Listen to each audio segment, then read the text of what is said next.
Hello and welcome back to the Knicks-Verse. My name is George and today we're going to recap the trade deadline and what's next for the Knicks.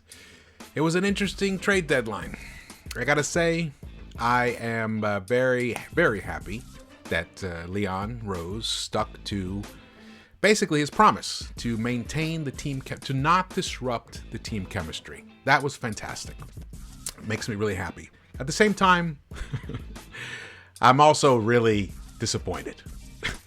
And if you're a Knicks fan, a real Knicks fan, you totally get what I'm saying. Because I kind of, I had visions. I had visions of this guy coming to the team. Oh man, apparently, the negotiations got deep, but the Pels overplayed their hand.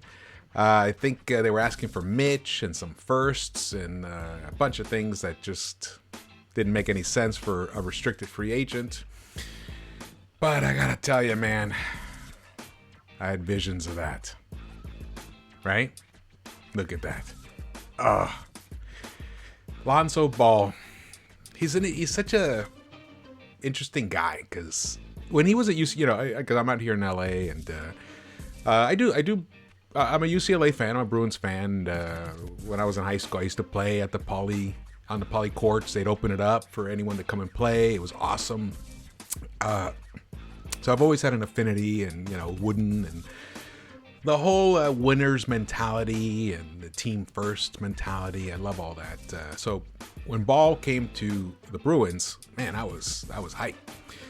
And he did well. They did well. They went deep. The only thing is, man, that NCAA tournament, his last game against De'Aaron Fox, where Fox just ate him alive.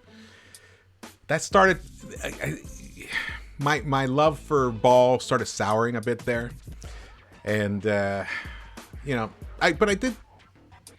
did appreciate his game. I appreciated what he brought to the game. And then those first couple seasons with the Lakers, again, stayed in LA. Man, he just couldn't shoot. It was that weird way he would shoot. He didn't fix that. So, my fascination with him definitely dwindled. And then he got moved to the Pels. But then this season, he finally put it together. That 3-point shot started, sizzling. I mean, he's sizzling right now. And then all the other positives. He's a really, really good defender. We all know. We know the story. So let's hope that Leon played this right. And in the summer, he'll make a good offer. And even if the Pels do match it, then maybe they swing a sign and trade situation. Because obviously the Pels don't want to get stuck with him, or else they wouldn't have been negotiating with the Knicks at the trade deadline. So they don't want to keep him. And if if Leon makes the offer, if he structures it correctly, where it has a bit of a poison pill-ish aspect to it, maybe we won't have to give up much in a sign and trade, a second rounder maybe. Who knows? But let's hope, fingers crossed, that we will see Lonzo in a New York uniform next season. I was just hoping it was going to be this season. But let's talk about the trade that actually did happen. All right, so the Sixers, OKC, and the Knicks got together to move around a couple of players. The Sixers got George Hill, which is that's good. That's a nice get for them. And OKC, they got Austin Rivers from us. So they'll probably end up buying him out so that he can end up with a contender, which would be a nice thing for him. So this all could work out. We got Terrence Ferguson and Vincent Poirier, I believe that's how you say his name, which I'm not going to get into those guys because I have no idea if they're even going to stick with the team. It's not even worth it. But we got 2 second rounders. So there goes that stockpiling of picks once again. So I believe at this time, through 2026, we have 8 firsts and 10 seconds, I believe. I'm not 100% on that. It's just I went and tried to find the info on it. That's pretty good. So we got assets now to trade when that disgruntled star becomes available within the next 12 months. Because someone's going to. someone that's, tasty for these Knicks. Like, of course we all love Booker, the idea of Booker, or even Dame Lillard. Oh, who knows what could happen with the Jazz? Maybe the playoffs is a catastrophe, an embarrassment, and Donovan just wants out. Who knows? I'm total wishful thinking. But, it's still kind of a lackluster trade. I mean, that was it. That's all we did. So, I'm not going to be, again, it's, I'm happy, but I kind of feel like didn't really, it's a little disappointing because it would have been nice to have added some shooting during this period. I don't know why, JJ Redick didn't happen. Evan Fournier, I would have totally given up two seconds for him in like a nanosecond. Yeah. I mean, look how many seconds we have, Instead, we gained 2 instead of giving up 2. So I guess that's a plus 4. But we needed shooting. The one thing that is happening is this. Andre Drummond. He ended up getting bought out. And now NBA Central tweeted out that Drummond might even decide today between the Lakers, Celtics, and Knicks. This has I have so many issues with this. I've since the trade deadline, and then this rumor, got even more heat. I've tried to reassess my feelings about Andre Drummond coming to the Knicks.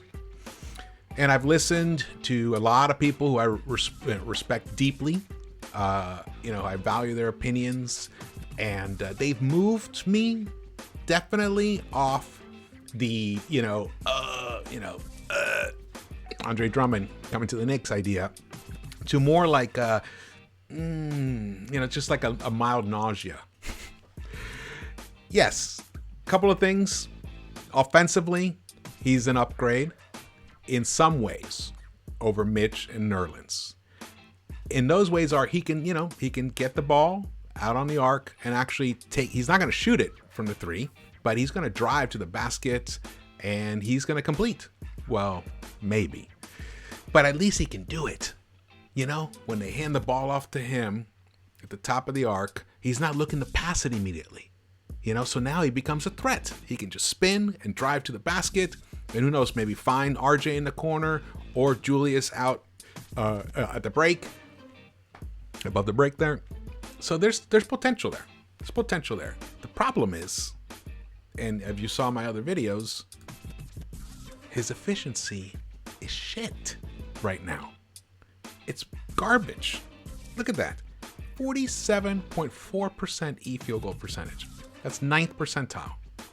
That's the if you didn't see the other videos, blue, this is from cleaning the glass. Blue is terrible. Orange is gold. Look at the rim. His rim efficiency, accuracy, 52% for a big man. For a 6'10" or 6'11" is he? I can't remember. That doesn't thrill me at all. How does that excite me? How does that excite anybody? It doesn't. So this one's got so many problems inside and out. It's hard to be excited about it at all. So I've taken a step back and thinking, okay, so what are the Knicks thinking? If they can sign, also, here's another thing. If this guy is thinking about going to the Knicks instead of the Lakers, that means he doesn't have the commitment to winning. And that's what the culture here is all about. That's what we're trying to build, a commitment to winning, doing anything you can to help the team win. If he's not there mentally, that's going to be a disrupting force. The other thing is he going to demand to start? Probably. He's 27. He's in the prime of his career. He's going to look for a big contract, which can take us back to the other issues. It just feels in my gut, this one doesn't feel right. But you know what? It's a buyout situation. Maybe we can get him at a good rate. Maybe 16 million a season. But why would he take that? I don't understand. I don't get what's going on here, honestly. Other than this, whatever we sign him to can become a trade. He can become a tradable asset. Well, he will be a tradable asset as part of a package for that disgruntled star. Because we really don't have much on the books that we can actually give back for a Booker or Lillard or a Mitchell, whoever, whatever. I just keep throwing those names out because they're the ones I love. But, who are we going to give up? Knox? We have nobody on the books. We're not trading away RJ. We're not trading away Julius. So this is a way to create some kind of a balance between... basically trying to add some people to the books that we can move with picks, 3 first rounders or whatever it is that they ask. So that's the only thing I can think about in terms of and it's a way to use the 14 million that's available right now that we have to use. Or else it just goes to the players. And I'm not exactly, I think it's at the end of the draft when that happens. I'm not sure. It's somewhere in that period.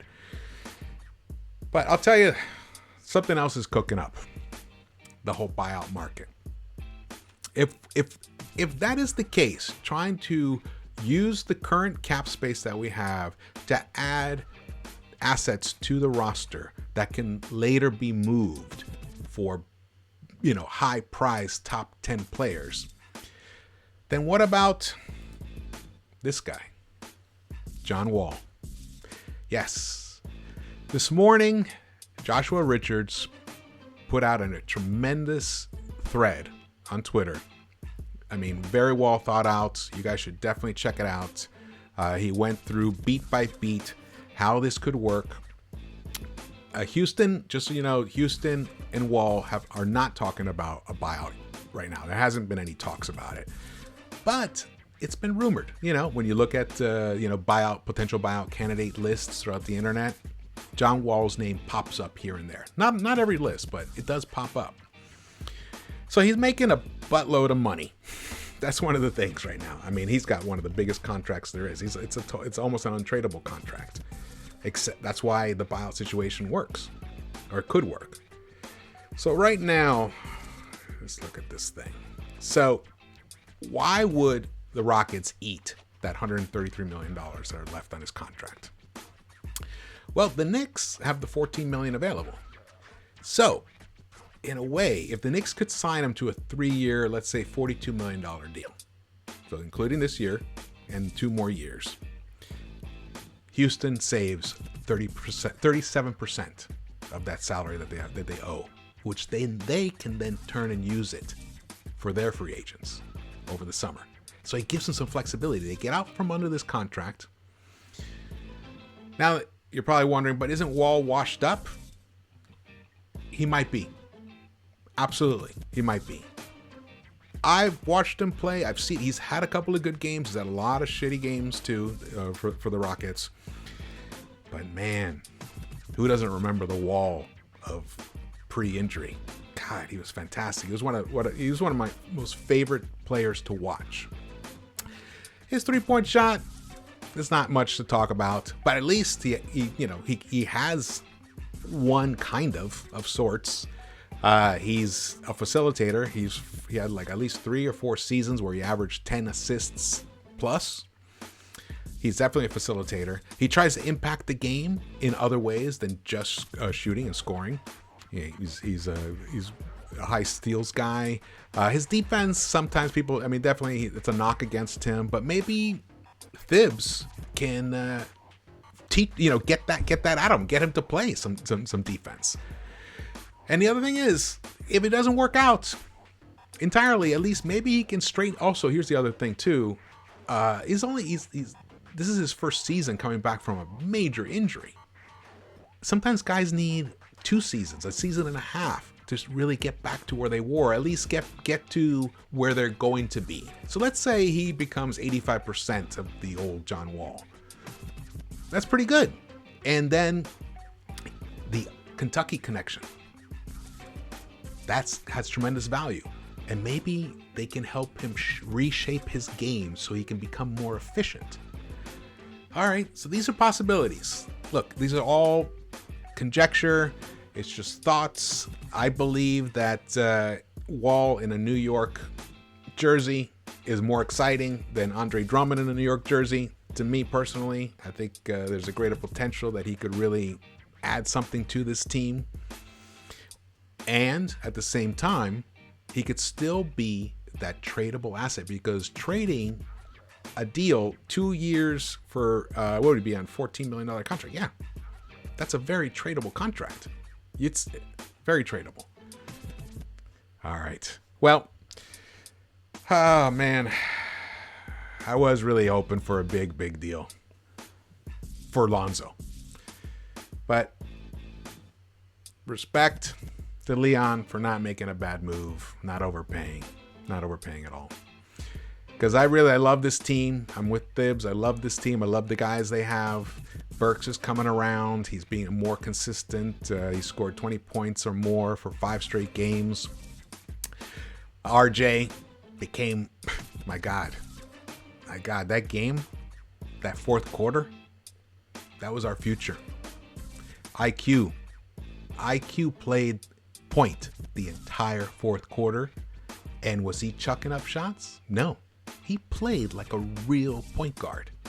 He found Burks in the corner, like a cross-court pass one time. He found Taj for, I think it was an alley-oop. And then he made some big buckets on the right baseline. He made a little floater. He made a big three. And the guy, I think he deserves the start against the Bucks. But we'll see. Thibs is he's a little hard-headed when it comes to that stuff. But you know me, I believe Emmanuel Quickley should be starting. He should be the starting point guard of this team. All right, well, thanks so much. If you haven't subscribed yet, please do so and hit that thumbs up button. And don't worry, JD will be back. He's taking care of some stuff today. And hopefully, we'll be doing a recap of this win against the Bucks tonight. All right, let's go Knicks, and see you around the Knicks-Verse.